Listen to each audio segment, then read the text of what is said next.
Well, I remember the world before that happened, and then how I looked at the world after that happened. Ice Cube was just 12 years old when his half-sister, Beverly Jean Brown, was killed by gun violence in 1981, a loss that would permanently shape how he viewed the world. Growing up in South Central Los Angeles, the tragedy hardened his outlook and followed him into adulthood, influencing both his art and his persona. Beverly, 22, lived only a few blocks from the family home and was married to Carl Clifford Brown, a 27-year-old man who once aspired to become an LAPD officer but failed to make the cut.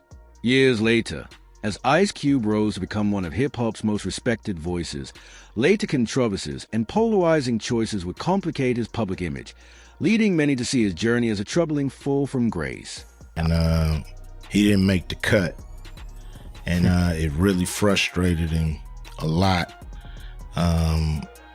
And, he just went off the deep end. During a domestic dispute, Carl barricaded himself inside their home and took Beverly hostage.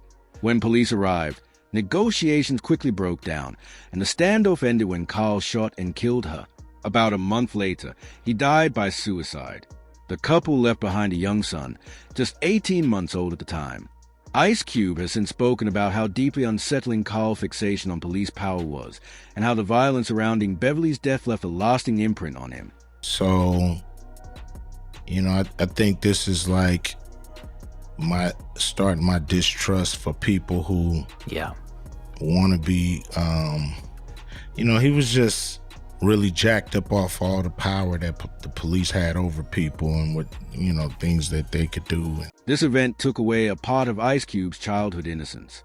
It was an early wake-up call to the realities of violence, guns, and domestic abuse. Years later, he reflected on that lesson simply: your life can be taken away by somebody you know. What made the tragedy impossible to escape was how close it was. Beverly didn't live far away. She lived just blocks from where young Shay played basketball and had water balloon fights with neighborhood kids. This wasn't violence seen on the evening news. It happened to his own family, in his own community, carried out by a man he knew. Carl Clifford Brown wanted to be a police officer and craved the authority that came with a badge.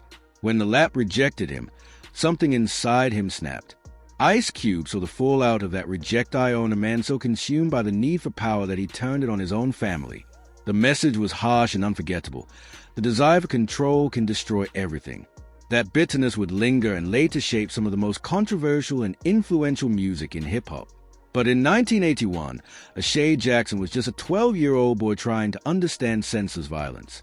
Beverly's murder never made national headlines. She wasn't famous or powerful, just a young woman from South Central Los Angeles whose life was ended by domestic violence, a story repeated across America every day. For Ice Cube, though, it was deeply personal.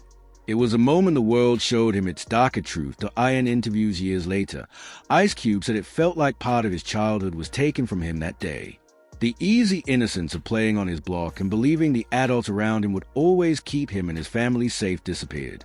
He started to look at the world differently, questioning authority and the systems he once took for granted. He learned that violence wasn't something that only happened to strangers. It could touch anyone, at any time, for no clear reason. That loss became a seed, growing into the anger and sharp social commentary that would later define his career. Before Beverly's death, Ice Cube's life in South Central Los Angeles was a mix of warmth and looming danger.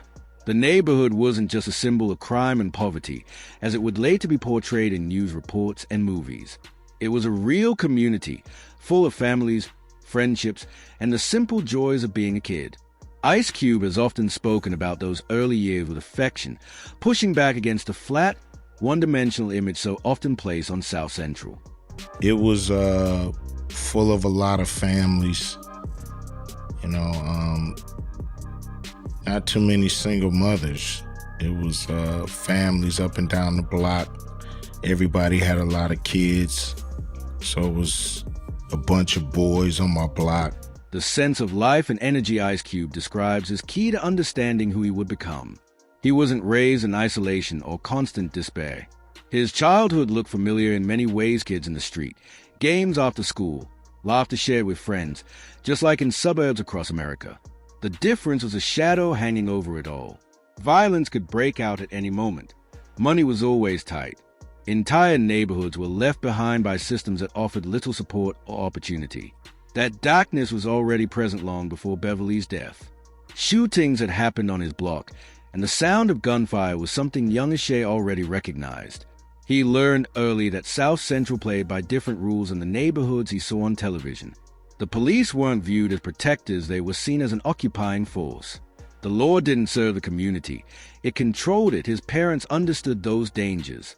His mother, Doris, worked in a hospital, and his father, Hosea, was an UCLA groundskeeper influenced by Black Panther politics. Together, they stressed discipline, awareness, and self-respect. Determined to give their son a better chance, they made a life-changing decision, busing Ashay to a suburban high school in the San Fernando Valley for safety and access to a stronger education. Each day, he traveled from the poverty and gang violence of South Central to the quiet streets, green lawns, and well-funded schools of the valley. The contrast was impossible to miss. He saw how differently people lived just a bus ride away and experienced inequalities most Americans only encounter in statistics. That daily commute reshaped how he thought. He began asking hard questions: why some neighborhoods felt safe while others didn't, why certain schools had resources his neighborhood lacked, why opportunity seemed unevenly distributed. Those questions didn't come with easy answers, but they transformed him. Ashay Jackson was no longer just a kid writing rhymes. She was becoming an artist with something to say. He wanted to understand the systems behind the reality he lived in, not just describe it. That curiosity, paired with his natural ability to express himself, would fuel some of the most politically charged music of his generation. Even early on, Ice Cube stood out.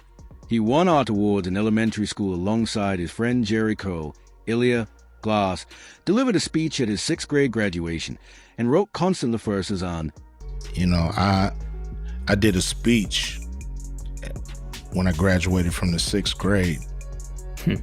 So I did like a graduation speech for our 6th grade class. So I was, I was always able to take my thoughts and put them on, express myself on paper and with my mouth. That natural gift for expression became essential. The trauma of losing Beverly, the anger sparked by systemic injustice, and the daily reminders of inequality between neighborhoods all demanded an outlet. Writing became that release first through school assignments, then notebooks filled with rhymes, and eventually on stages and in recording studios around the world. By the time he was 14, Ashay was already rapping at school. The long bus rides between South Central and the San Fernando Valley became his personal writing studio. With a notebook in his lap and headphones on, he shaped verses as the city passed by his window. The sharp contrast between where he lived and where he went to school gave him endless material. By 11th grade, he wrote Boys in the Hood during 5th and 6th period. The song that would help ignite gangster rap was created in a classroom by a teenager who should have been focused on the lesson, but was instead documenting his lived reality. Beverly's death, the split between two worlds, and his early exposure to violence all found their way onto the page. He wasn't just writing rhymes, she was working through trauma, recording truth, and getting ready to challenge the status quo. The seed planted by his sister's murder was beginning to grow, fed by inequality and sharpened by a voice he had been developing since childhood. The formation of NWA would become one of the most important moments in American popular music. What started as a small group of young men from Compton and South Central Los Angeles went on to reshape culture, test the limits of free speech, and force the country to confront harsh realities about race, policing, and urban life. At the heart of that movement was Ice Cube, carrying the experiences of his upbringing and the writing skills he had refined on those daily bus rides. He met Dr. Dre at just 15 years old through Dre's cousin, Sir Jinx, who lived down the street from the Jackson family. The connection was immediate. Dre saw something powerful in the young rapper's sharp mind, raw hunger, and a rare ability to turn lived experience into words that hit with force. Yeah, I was 15, maybe 14 when I met Dre. Yeah. 15 when I really started to hang with him, but I met him because his cousin lives right down the street from me.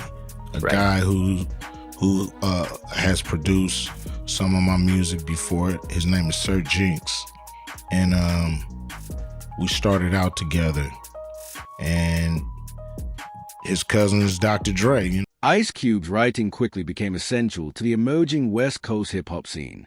He helped Dr. Dre and the world-class Wrecking Crew gain traction in Los Angeles by crafting verses that captured the energy, anger, and reality of the streets. When Eazy-E came looking for music, Dre knew exactly who to send him to. Eazy-E was different from anyone Ice Cube had worked with before, edgy, fearless, and unapologetic. He rejected the soft, radio-friendly rap dominating the airwaves and wanted music that reflected street life in all its rawness. That shared vision proved transformative. Together with Dre, MC Ren, and DJ Yella, they formed NWA, a group defined by attitude and unflinching honesty. Ice Cube was a primary lyricist for Straight Outta Compton, 1988, writing most of the album's tracks, including verses for Eazy-E, Dre, and the group as a whole. His words became NWA's voice. The album's most infamous track, F***K THA Police, traced its inspiration directly back to Beverly's husband, the man obsessed with police power who had murdered Ice Cube's sister.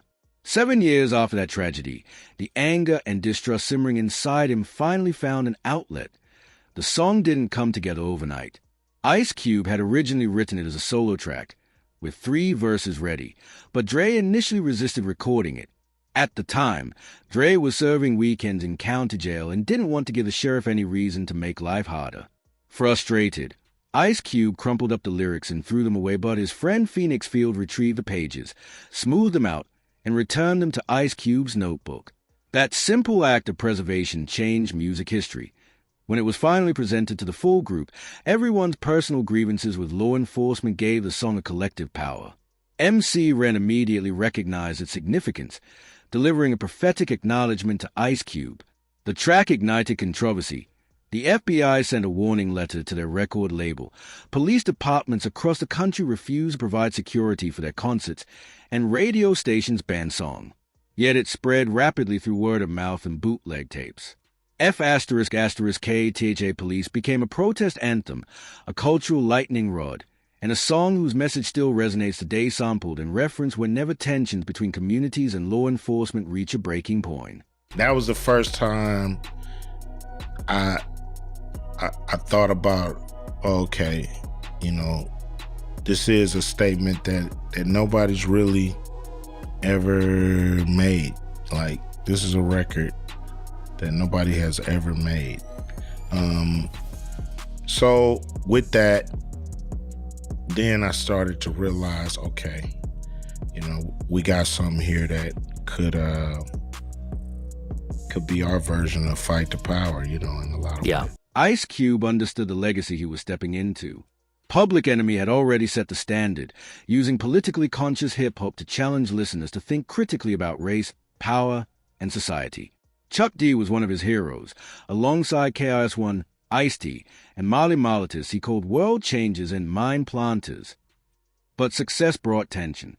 Despite being the primary lyricist and a central force behind NWA's sound, Ice Cube wasn't being fairly compensated. By late 1989, he left the group over financial disputes with manager Jerry Heller and Eazy, feeling exploited and underpaid. The split was acrimonious, public, and painful. It was a huge gamble. Ice Cube was walking away from one of the hottest groups in music to launch a solo career. The fallout was fierce. NWA released tracks attacking him, and he responded in 1991 with No Vaseline, one of the most devastating diss tracks in hip-hop history, targeting both the group and Jerry Heller with surgical precision. For years, the tension between Ice Cube and his former bandmates, especially Eazy, seemed irreconcilable. The industry watched as 2 giants of West Coast hip-hop clashed openly, their feud dominating headlines. Then came shocking news. On March 26, 1995, Eazy died of age-related complications at just 30 years old. He had only announced his diagnosis a month earlier, and the speed of his decline stunned everyone. One moment, he was a larger-than-life figure who had helped create an entire genre. The next, he was gone. And the month before his death, Ice Cube and Eazy had begun to reconcile. The anger that had fueled their feud was starting to fade, and they had discussed the possibility of reuniting NWA, putting aside old grudges for the sake of the music and culture they had built together. Cube even visited Eazy at Cedars-Sinai Hospital during his final days. He saw Dr. Dre leaving the room as he arrived, but by the time he got inside, Easy was unconscious. Their final conversation never happened, and the reconciliation they had begun remained unfinished.